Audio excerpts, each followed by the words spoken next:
This is Banging on the Drum.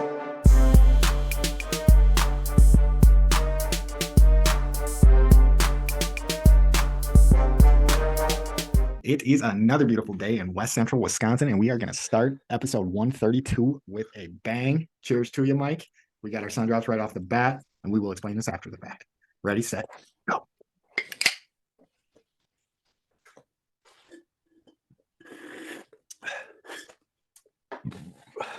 Ooh, I leaked a little bit. I'm a little disappointed my burps don't come through on the microphone. I think the software we use to edit our it's probably not our smartest move, just going shotgun off the bat. We should have probably went Mike go, I go. But well, maybe. I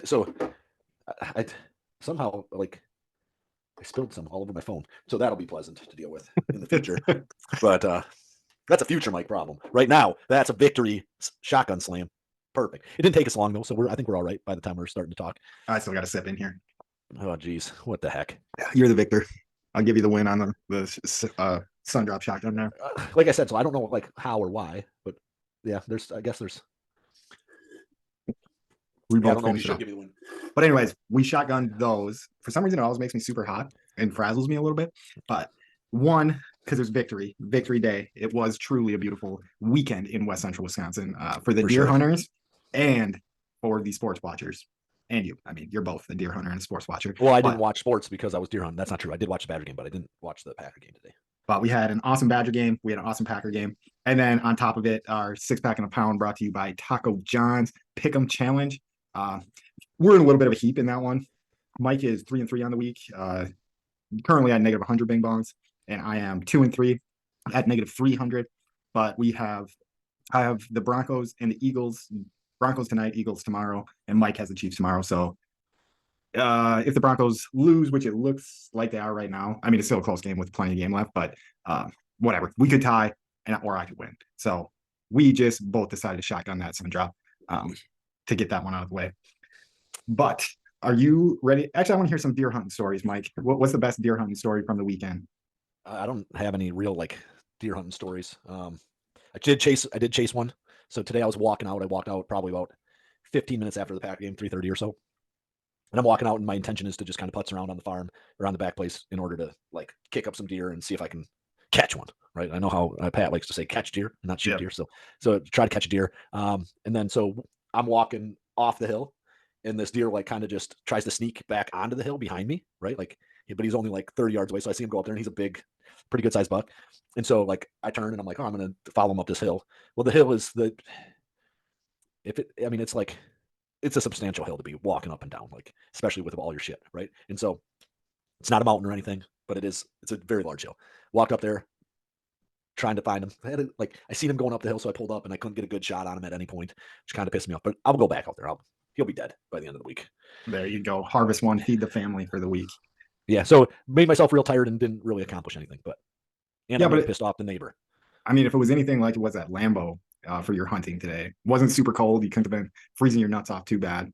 Nope. And then, it was very it was 50, maybe right on 50 or so. Okay. I think the game said it was 41 at the start of the game. So it would have warmed up a little bit. So yeah, get up to 50. Yep. So yesterday, a lot of deer out. They were rutting pretty hard. And then today, did not see as many deer. It was a lot. I should have went in and watched the Pack game. I don't know if I saw a deer the entire time the Packers were on. I would never skip a Packer game for that. But so this is my theory on that. So I only get 9 days to hunt, and then I don't even get 9 days because Thanksgiving falls in there. I'm going to end up doing something with the family, for sure, either Tuesday or Wednesday. I have parent-teacher conferences on Tuesday, I think. Monday I have to work. So really, I only have 4 days. Yeah, I guess I'll give it for the whole year. But and so that's why I skip it. And then I do think that the NFL is pieces of shit because they don't just give us a night game. I don't get it. Yeah, bye-week night game. Give us some Thursday night. I think you could get away with giving the Midwest the afternoon games at the very least. So I think there is fan bases that should request things of that nature, right? So the Minnesota fan base, when their deer hunting is going on, they could I think you should be able to request something like that. That might be a smart idea.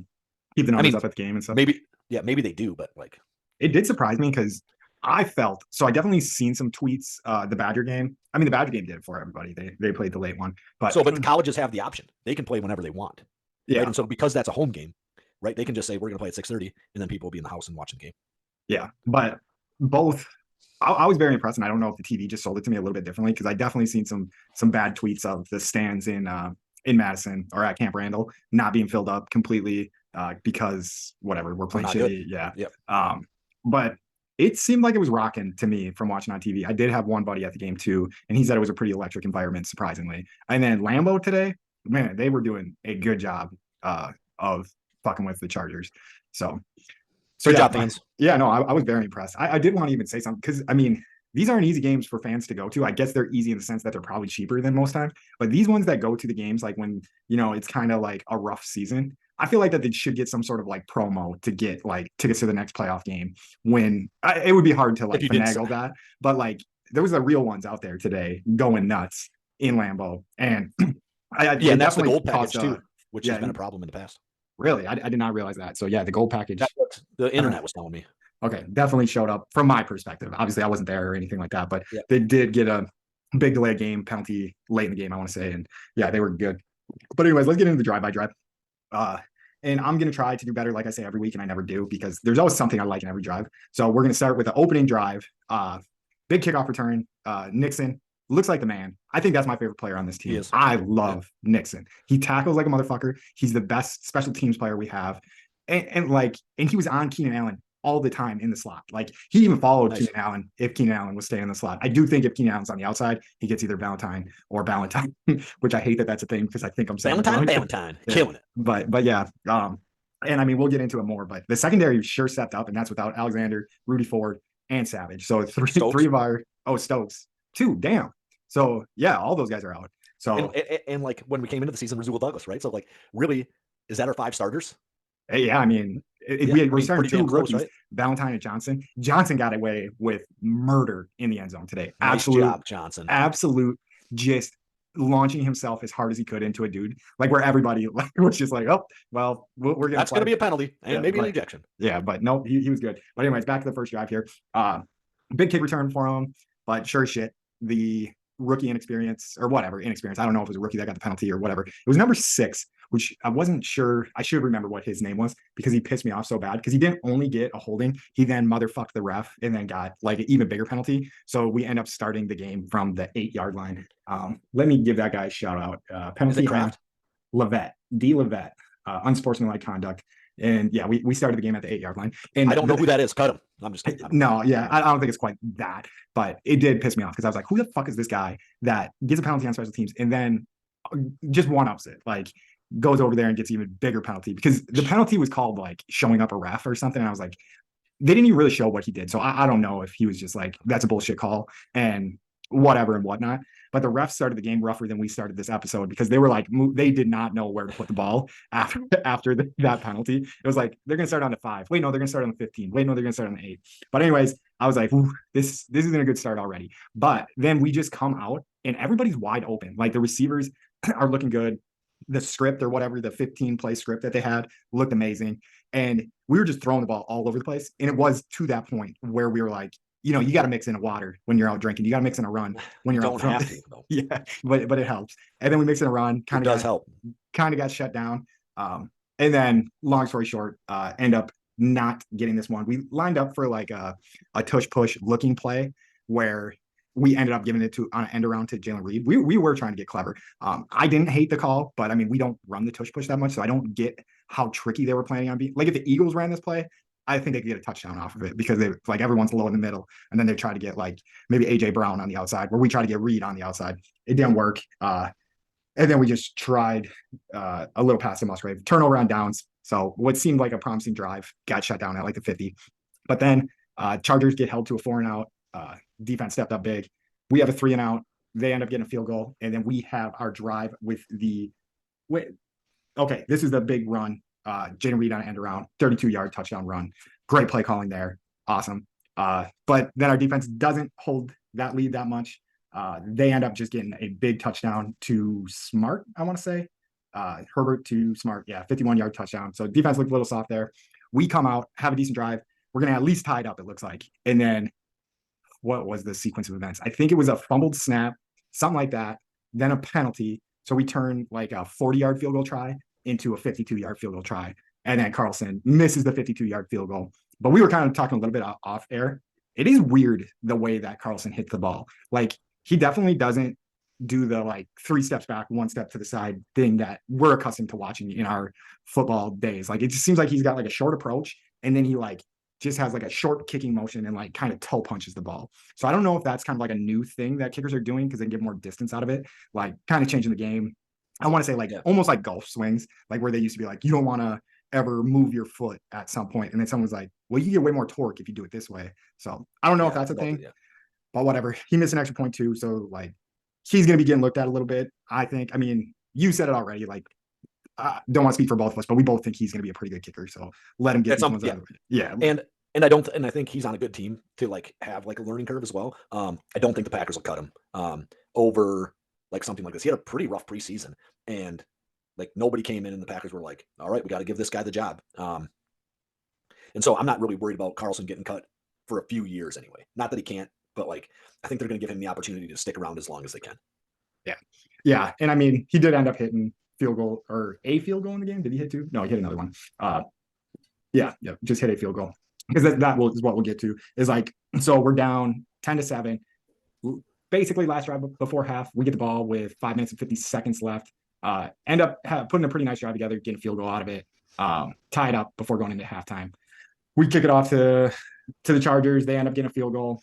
I'm just going to go through our scoring drives. So we have a drive that it ends up being 5 plays, 70 yards, capped off with a touchdown to Watson, which ended up just being a perfect dime from Love to Watson in the back of the end zone on a play that we really need to get Watson going again because I don't know, like he's kind of fell off in the pecking order. It definitely seems like for sure. Reed is Love's favorite guy. Then it seems like Dobbs is his second favorite guy. And then it almost seems like Musgrave might be his third favorite guy. Maybe Wicks too. Like, yeah, Wicks is in there too. But really, so that's all right. If our most talented, if our most talented guy is our fourth like option, I don't see that as like a huge issue, right? If the guy that's got the most physical abilities, is kind of at the end, who gives a shit? No, and the only thing I would think is, the wide receiver mentality that we've seen through and through. But yeah, if that becomes a problem, but I don't think he's going to be a guy that has that. I have no clue. I'm not like backing that off any facts or anything, but he did run like a super hard route across the field, ends up in the back left corner of the end zone, catches just a perfect ball from Love on that one. Then the Chargers are driving pretty good. And I want to say Gary causes the fumble, or no, it's recovered by Gary. And yeah, caused it, I think then. Yeah, it was just a messy fumble in the middle. Definitely one that it looked like the Chargers should get, where Gary kind of stepped in there and ripped it away and came up with a huge play for us there. Then at that point, we're up 16-13 after the touchdown I just talked about, but we do give up another touchdown, and that was on a Keenan Allen 10-yard touchdown. So at that point, we're down, or what are we down there, Mike? We're down 16, 20 to 16. 20 to 16. 20. Yep. Yes, 20-16. Defense, I want to say steps up. No, we went out and just went and got another touchdown right after that. At about 5 minutes left in the game, right? So this is you have to win the game kind of drive right here for Jordan Love, which he had a couple of last week and did not do what he needed to do. And then this week he does. Oh, yeah. Yeah, definitely stepped up here. Jordan Love, deep pass, Romeo Dobbs, 24-yard touchdown. So big touchdown pass there. Then the defense steps up, holds the Chargers to a 3-and-out. The offense could have done a little bit better. They get the ball back with 1:47 left in the game. So they could have got a first down and got off. But whatever, we just ran the ball, tried to milk some clock, couldn't get off the field. Give it to the Chargers with 1:27 left in the game. And the defense holds up. Packers get the ball back, sit on it, and that's the end of the game. So just a great all-around game by the Packers. I'm trying to figure out a better way to go through these recaps, but a couple things that I want to touch that's missed in those is we were bailed out quite a bit by some drop passes by Keenan Allen. Just the Chargers in general were not doing a great job catching the ball in this game. And I mean, Keenan Allen's not the dude that you're expecting to drop balls. He dropped a touchdown that led to a field goal, so a 4-point swing there. So still a lot of things that the Packers could do better, because if the Chargers played their best game and they weren't dropping balls like that, they would have been good. And then we did have Musgrave running wide open down the sideline one time, and Love just shot him a little bit long. Musgrave ended up getting a finger on it. So Love, if he completes that ball, I think he damn near played a perfect game at that point. So still a miss here and there, but he looks very comfy. His ball looks beautiful. Like, yeah, he's got it. And I am very excited that I think us in general never really lost faith. And I mean, I know they show that stat like, oh, he came out first 2 games, 6 touchdowns, no interceptions. After that, 8 touchdowns, 10 interceptions. But if you look at a lot of them, they're coming at the end of the game where it's just like, hey, you got to do something, And which you he got to sure press, right? should. Yeah, which he sure should like would press a little bit early, but I don't know if that's a problem really. Because sometimes guys don't press until like the very end. So Yeah. it is what it is. I mean, he's learning how he's got to manage the game at the end of it. And there was just a couple times where I think his dumb interceptions more came on, save that for 4th down to throw that interception instead of doing it Yeah. on Yep. 3rd down. Like, I think last week Watson was a 2nd down into the back of the end zone and he threw a pick. Not that it's 100% his fault, like it gets tipped in the air, but like you take the risk on 4th and you don't take the risk on 2nd, right? yeah. But you got a little right up here. I'll let you get into what you were seeing from your phone in the woods. And and this is more like things that I saw in the last 3 or 4 games, or maybe I don't know, what are we? We're 6-3. No, we're 4-6 now. Yeah, 4-6. So 10 total games, right? Love needed to learn how to complete a comeback, right? So I think he had one early against the Saints, Thanks. but for the most part, he needed to like finish a game, like where it was just him doing the things, right? And he needed to do it late. He did that. Packers have given a lot of opportunities. I like that. I think that he can learn from this piece and move forward. I think that's a big one, especially beating a guy that is from the same draft class as him, right? And Oh yeah, it is weird thinking that. In that draft class is pretty damn good, right? So you got like Jalen Hurts, Herbert, Tua, and there's one more that I'm not like, and it's gonna be like a huge one, right? That's like awesome. Was Josh Allen in that draft? No, Josh Allen was quite a bit before that. Okay, yeah, I don't remember who the 4th one was that I saw, but like beating those guys, I think is probably important. And then wide receivers, I'm super pumped about this wide receiving group. I think that they're going to be like what Rodgers had in like 2010, 2011, but like I can also see that it kind of falls apart from here moving forward. But at this exact time, like Jaden Reed is getting like a touchdown every week. I mean, so today's was rushing, but he's catching them. He does a lot for this team. Christian Watson got a touchdown today. Dobbs got a receiving touchdown today. Dontavian Wicks had 91 receiving yards. Musgrave and Kraft combined for 60 receiving yards. I think that group of pass catchers that the Packers have put together is going to be ridiculous. Like, scary good. It was funny seeing Kraft get the ball because, my understanding of it is like we kind of brought Musgrave in to be like a receiving option and Kraft to be more of our like blocking. Yeah, I couldn't remember which one was which, but yeah, Kraft, one was that, right? But man, he looked like an athlete when he caught that ball. Because they initially called it a touchdown, but he caught it on the sideline, jumped the dude, ended up landing on the out of bounds. So he landed on the white, but it was pretty damn close. But he looked like he knew what to do with the ball after he got it. So yeah, that if he's a dude too, that's going to be pretty crazy. Like I said, very excited about the wide receiving group. So Rashawn Gary and is it Carl Brooks? Both get sacks today. Rashawn's is the first one since his extension. Brooks seems to be like a dude in the middle of that line, especially for where we ended up getting him at in the draft. Like contributes pretty consistently. Then just a few like things that I think need to be worked on moving forward. Anders Carlson, obviously you need to lock in a little bit. I don't think he's getting cut. I don't want him cut, nothing like that. But I thought today we could have like ended up in the exact same situation as we did against the Steelers, where we're down 4 and we have to get a touchdown and we can't just like bail Jordan Love out. Now maybe that's good that we can't bail him out, right? Score the touchdown, get it done. Maybe that's the intention. They're telling Carlson to miss these extra points. So exactly what's going on there. So we can get Love to learn how to win games. I get it. No, never mind. Carlson's doing just fine. Yeah. And I think moving forward, we're going to have to address the running back room. So Aaron Jones isn't going to be able to be a starting caliber running back in this league forever. That's just the way it's going to be. I don't know that Emmanuel Wilson is like top notch, and we've all had our own issues with AJ Dillon at some point or another, right? And so we just need to address that room. If we address it in the same way we address the wide receiver room and just pile on a bunch of dudes, like let's go. And I think the O-line, especially for the offensive side of the ball, like we'll have to get addressed again in the draft coming up this year or in free agency, which is rare, I suppose, just because you lost Bakhtiari. You didn't expect that to be gone, right? You expected to still have him longer term than this. No, and I like.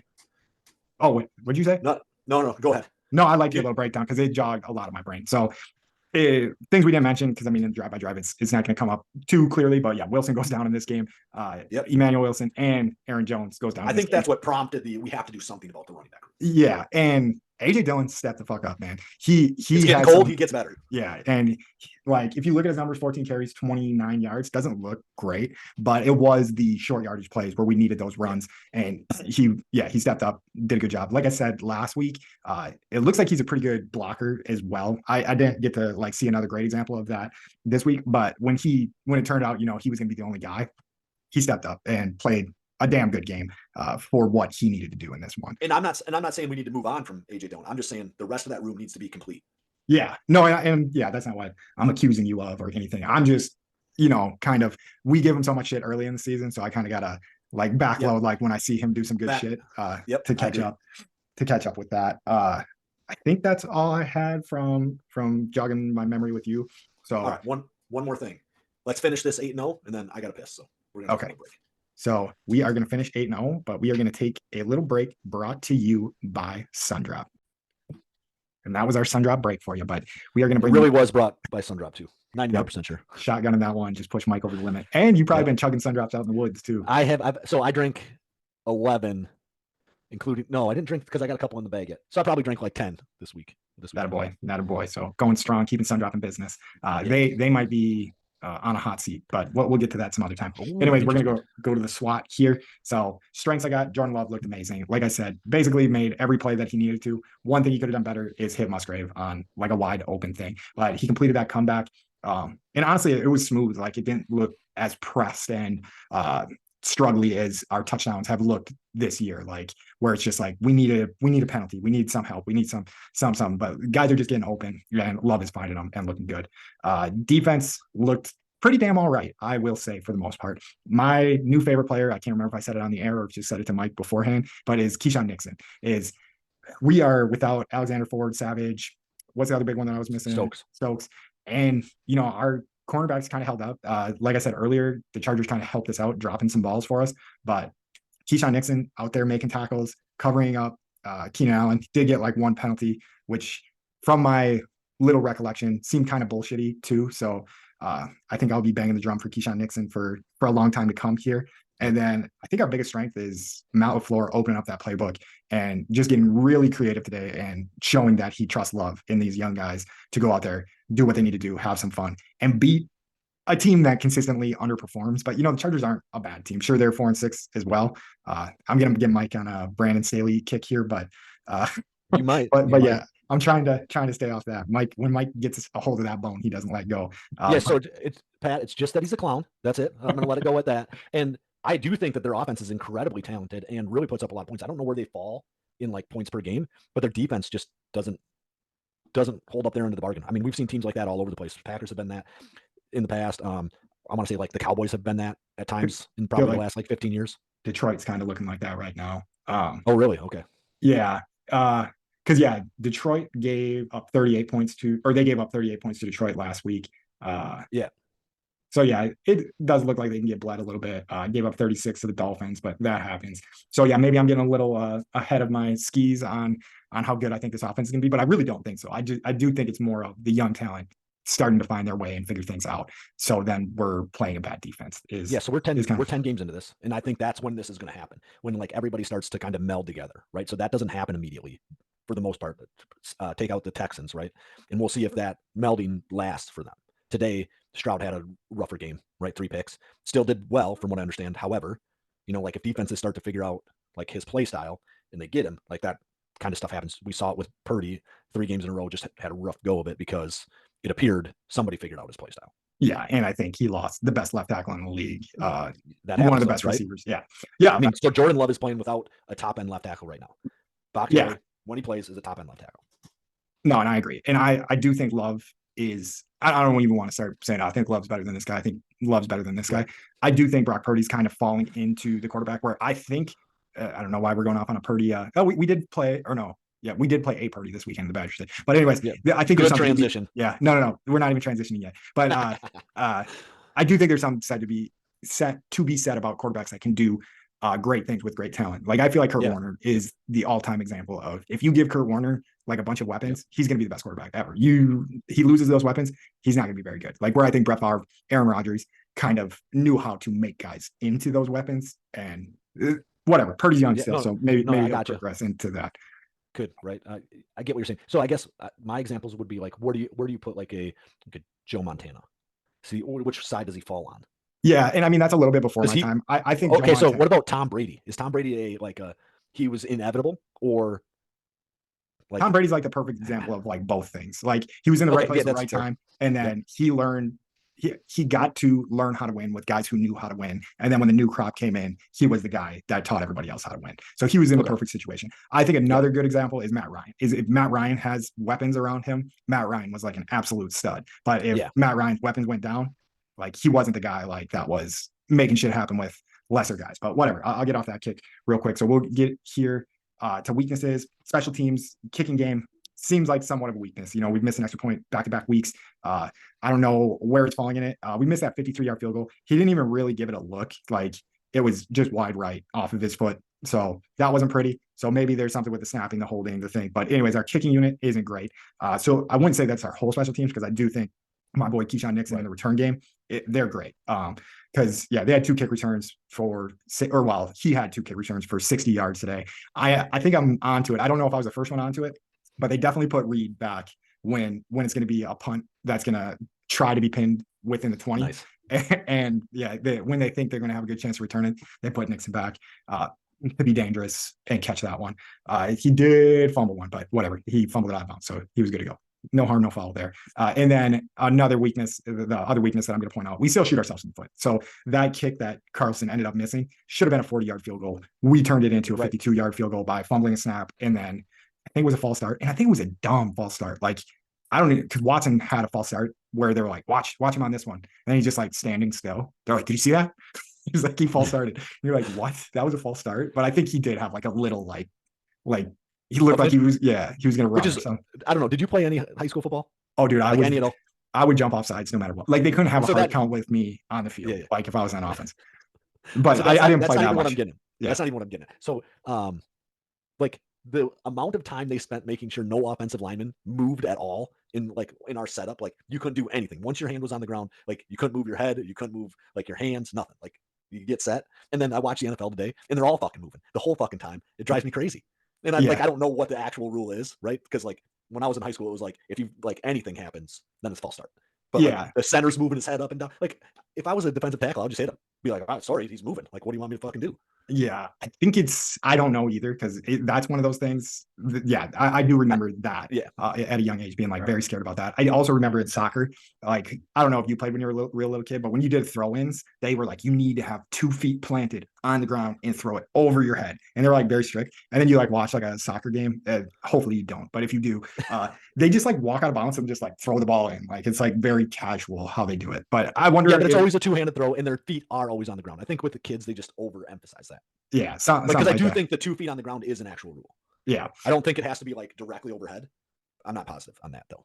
No, I have no clue. But my explanation for your what you notice in the false starts or whatever is maybe it's kind of like a balk. Like you just can't make the motion like you're going to the plate, so you can't make a motion as if you're going to go forward or something. I don't know what it is, but anyways, we could clean up penalties. That's definitely still a weakness, and then just dumb plays because I was even just laughing when that happened because I was like, this is just a young team. Like, yeah, it was like they're going to figure out a way to figure this out. So that's where we'll transition to opportunities. We can fix that shit. It's not like this team's stuck with fumbling a snap and getting a false start to make a field goal 12 yards longer than we initially. So that's going to be easy to pick it up.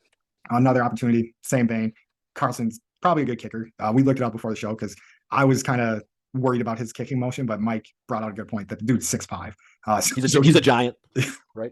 I did not realize he was 6'5". So yeah, he probably doesn't need quite the windup as Martin Gramatica and Bill Gramatica needed when they were out being electric in the NFL. And then a missed throw to Musgrave. Jordan Love, if he listens to this, which I'm pretty sure he does, he's gonna be like, Jesus, get off my ass, man. It was one fucking throw. But yeah, if he hits that throw, perfect game, I'm saying. And then threats to me, I guess I didn't put this on there. Injuries to Aaron Jones, that's going to be big when we're coming up against Detroit next week. And that short week, too. He's probably not playing next week. Yeah, so we're going to have to scramble to find a running back, whether we have to pull one of our receivers like we've done in the past and have Jalen Reed kind of – it looks like he's pretty comfortable like receiving handoffs and stuff. I know it's like end-around-y shit, but whatever we have to do to – What happened to Wilson? I want to say he went down on his shoulder and it looked like separated-ish. Like it didn't look too gruesome or anything like that. So maybe he'll be back. But take that, whatever. We'll look at that before next week comes. I can't remember exactly what it was, but I remember thinking like, that doesn't look that bad. And then my last threat is Joe Barry's defense still scares me. If you look at the numbers though, like if we go Joe Barry's defense by the numbers, It ain't bad, boys. It ain't that awful, but Well, it is. so let's look at this too. Like we probably have 4 starters out in our secondary, and this is still doing okay. Like we still held the Chargers to 20, right? 20 today. Yeah. Yeah. I don't know. Like as much as I hate the way shit happens, and then LaFleur backing him up about the fucking, oh, when you're in nickel, your outside linebackers turn into defensive. Fuck you. The guys don't put their hands on the ground. They're not fucking down linemen, right? If they're outside the tight end box, they're not fucking down linemen. Like, I get what he's trying to say. Like, oh, like this is what they can be in there, and they're big dudes. I understand that. Don't be a fucking clown. Like they Yeah. weren't down linemen on a few of those plays. Maybe on some of them they are, but not on all of them. Sorry. Yeah. No, Over. no, you're good. It was definitely Malafleur just like being pissed off, hearing the same question a couple times, and then like feeling like he's got to make somebody else feel stupid. Hurt people, Mike. Write that down. so you yeah. to get him. So I feel like that's my whole, like, that's the reason I have a job, is because hurt people. Yeah. All right, let's get into this Badgers game where we did take on a Purdy, Chuba Purdy. We're still trying to figure out where Chuba comes or from. Chuba, right? So Chuba yeah, or I think Chuba, like, but yeah, whatever. Yeah, it's a weird name. It's an odd name. And there's it feels like, yeah, and then it's like multiple. Like I get one-off weird names, right? Or weird names that I'm not like used to, but like now there's 2 of them, and I don't understand. Yeah, my wife was questioning the Dons at the beginning of names, like Dontavian Wicks. I can't remember where else she was going, but Dante maybe like just DONs at the beginning of the names, and like lots of NFL players. And I think we have a couple because we have Dontavian Wicks, or not. It's not even Dante. I feel like Dontavian. Okay, yeah, I think so. Like Dontrells, right? Like so there's a lot of that. But like, so like I think that goes in waves because there's like Michaela's, like McKenna's, like stuff like that. Like a few years ago seemed like uber popular in names too. Yeah. No, I can see that, but whatever. We'll take it back to a Wisconsin sports angle here. But this was a very entertaining game. Wisconsin ends up beating the Cornhuskers 24-17 in overtime. Just a little quick story of the game. I'm not going to do the drive-by-drive in this one just because I feel like I fuck that up every time. So Badgers gave up 2 huge plays early. One, I don't think it was a design run by Chuba, but he ends up taking a run. I want to say it was like 51 yards for a touchdown. So I will actually 55 yards for a touchdown on the first drive of the game. And then the second Nebraska drive of the game, they have a huge pass, 58 yards to Jalen Lloyd, a screen pass. Dude breaks loose, go up 14-0 very early in this game. And then everybody in Wisconsin's like, what the fuck is going on? This does not look good.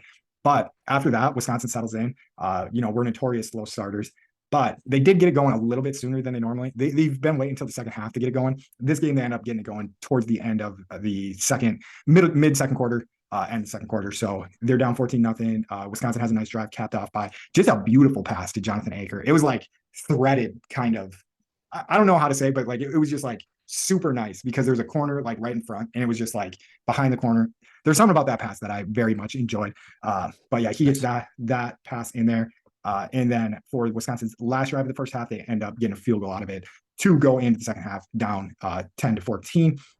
Then Wisconsin puts it on them. They end up going up 17-14 on a 2-yard Braylon Allen run. Super nice having Braylon Allen back in the mix. He had a very much, like I was saying, A.J. Dillon's day was. So he ended up having 22 carries for 62 yards and 2 touchdowns, but he was getting like some tough.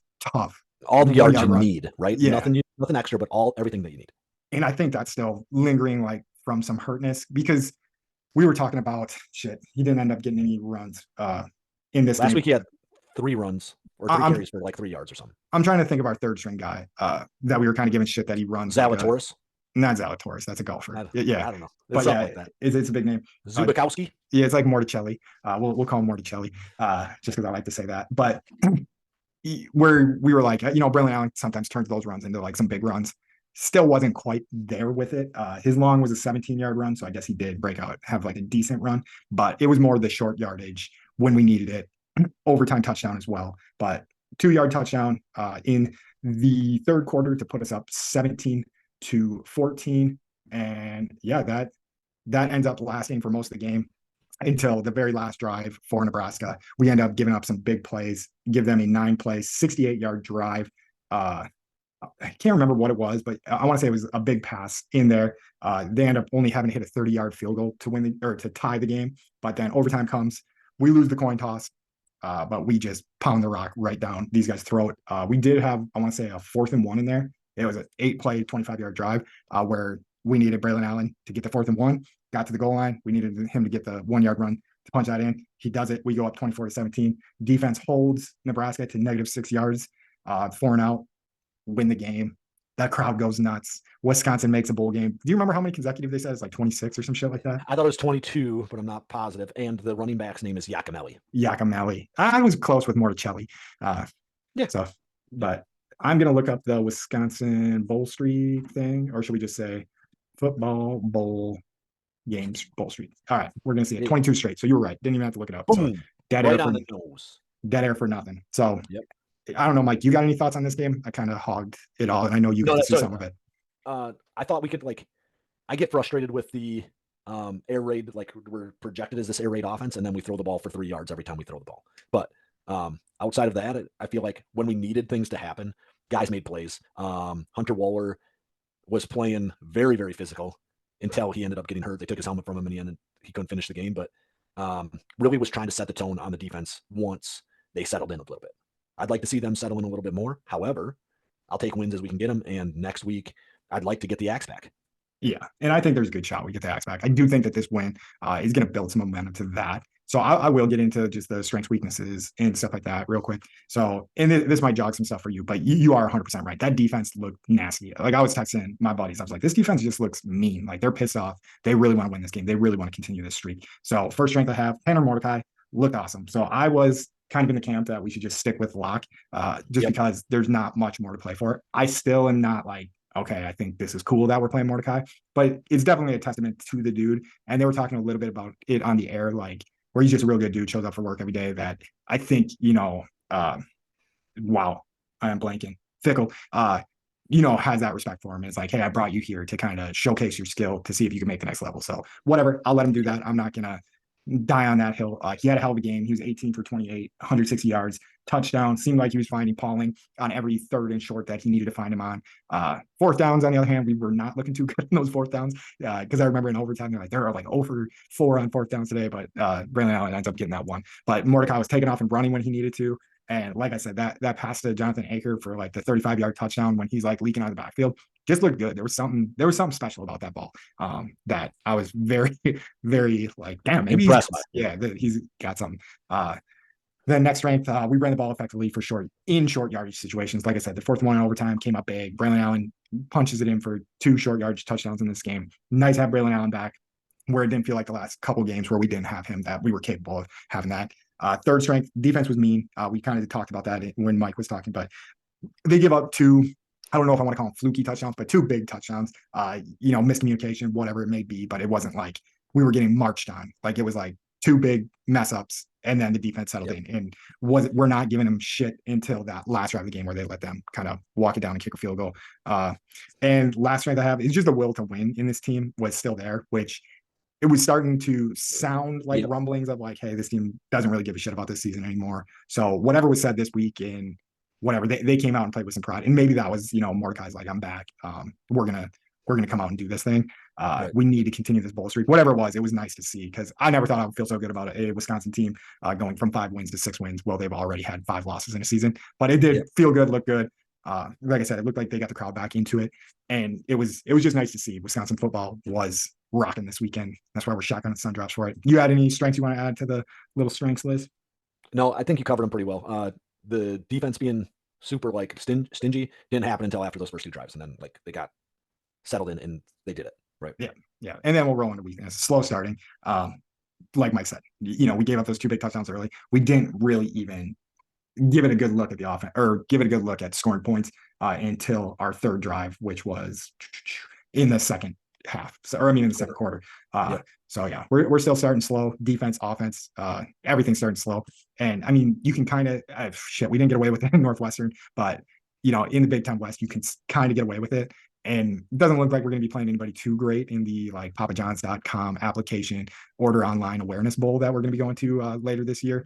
But you gotta fix that if you're going to be competing with your Michigans and your Ohio States and Penn States next year. Because we got a brutal schedule next year.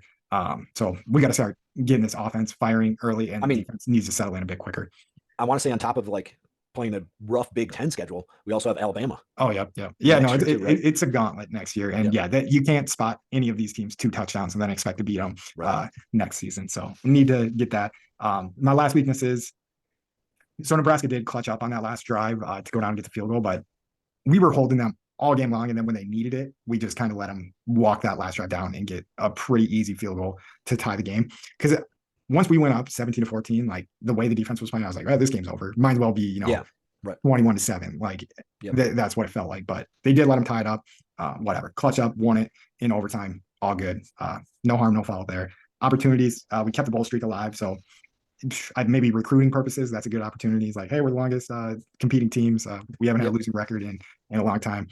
Then also, if we beat Minnesota next week, win our bowl game, papajohns.com application for ordering food online, awareness bowl. We could finish this season. We could finish this season 8-5, which is already a step up from last year, which I didn't put our record down last year, but I want to say it was 7-6. So already could take a small step forward from what we did last year, which didn't seem like that. I mean, it didn't feel like that this season. We could still have a better season. We can still get the axe back. And I mean, I think when we're looking at last year, though, we have to remember that between if you include the bowl game, we had 3 different head coaches that were running the show, right? I mean, so Luke Fickell was essentially the head coach come December 1st or so last year, right after the Minnesota game. And then we had Chris, who they fired midseason. Then you have Jim Leonard, who doesn't know if he's going to get the head coaching job or not. That was a very, very tumultuous season, like a lot of shit going on. So, but if you're improving, you're improving. And if you look at, when we have an 8-6 season, it does usually feel like the next season we jump to, a 10-3 or 9-2. Yep. Like I want to say, one of my buddies brought it up. So I didn't go to college right away, but so our freshman year would have been like 08, 09. And I want to say Wisconsin was 7-6. And then they went like 9-3, 10-2, Rose Bowl. So that's what I expect. So next year, 10 wins, then Rose Bowl playoff. Playoff. If we have 10 wins, we should be in the playoff, I would imagine. Yeah. Right. No, that's aggressive. I take that back. I'd still have faith in Luke Fickell, even if we get our clocks cleaned in, in Alabama, Ohio State, Michigan. But so with the schedule that we have, there is an opportunity that if you lose 2 of those games, you're still in the top 12 in the country. Yeah. Yeah. And depending if they switch the conference to animals versus non-animals like they should or not, yeah, I mean, we'll be big competitors in the animals. Animals versus non-animals still works because when you bring in no, it doesn't work. We're bringing in 3 and 1. So we got the Trojans, human, right? Yeah. We have the Bruins, which is an animal. It's a bear, right? But then you got the Ducks and the Huskies. Yeah. So we're going to maybe put the dogs with the humans. So maybe we should require someone to change the mascot. Whoever loses has to become a human instead of an animal. The lowest animal record. And if you haven't been listening to this show consistently, or even if you have, you're probably still confused by that. But I split up the divisions before we got, I want to say Washington and the other ones all worked out, I think. Yeah, but it was a perfect split in Big Ten versus mascots that had like non-humans. So Buckeyes, whatever. Badgers. Those were the animals. It was animals and non-animals because it was like Buckeyes. Oh, okay. Whatever. So not and then necessarily. Yeah, they don't have to be humans. It's animals versus non-animals, and humans count as non-animals for some reason. But whatever. Let's roll on. Like I said, big opportunity to beat Minnesota, take back the axe, get a bowl game, finish better than we finished last season. So we would be taking a step forward instead of a step sideways or a step back. Threats, injuries. It looked like Pauling kind of was dealing with something on one of his last catches. I guess injuries are always going to be a threat to any sports team. I guess impatience. Did seem like, the Wisconsin's faithful has kind of became like a little like, oh, fuck it, it's just the Badgers. We can miss this, which, I get a little bit too, is like, hey, I'll miss the first quarter or whatever and come home and watch the rest of the game. And I'm just not super high on our running back class for next year. I don't know if there's something in the pipeline that hasn't been playing, but with Aker and more Yakimelli, I don't know. We're going to need those guys to take a big step forward. And I also don't know if Ches Malusi is going to be like, I'm going to take this injury red shirt and be a 8-year senior or whatever. I did see they took him off like the senior list for senior day. So yeah, maybe he's going to come back. I mean, it would be great for him, great for us to see him as the showcase back. And and like now the system that we're running is going to be like kind of the system that I think pros are going to want to see running backs that can catch the ball and run the ball. So whatever, that's not too new. But anyways, let's get into that's all I got. You got anything more on the Badgers? Nope. All right, we're gonna do a quick Bucks rundown just because since we've had our expert K9 Kyle on, the Bucks are undefeated, 4-0 since that show has ran. So they beat the Bulls 118 to 109, beat the Raptors 128 to 112, and they beat the Hornets 130 to 99, and then they beat the Mavericks at home 132 to 125. Still undefeated in the in-season round robin tournament. So it looks like they got a good shot to be going to Vegas to play in that. I still don't know how excited I am about that, but I'm pumped about it. Yeah. 2 championships, 1 year. That's what I'm looking forward to. all right, let's go. But yeah, we'll get more Bucksy once the football season's over. Probably once the college football season's over, more so too. Like, and then Yeah. it turns into just being the Bucks at some point. So that's when we'll really lock in. But as always, thank you for listening. We love you guys. We appreciate the support. Like, share, subscribe, download. Mike, what do you got for these suckers? If you're doubting the Badgers, the Brewers, the Bucks, or the Packers, you can eat our shorts. Roll it. Oh, I was not prepared. I wasn't ready. All them suckers that doubted the Packers can't need my shows. All them suckers that doubted the Packers can't eat my shows. Beat 'em. All them suckers that doubted the Packers can't eat my shows. Eat my shows.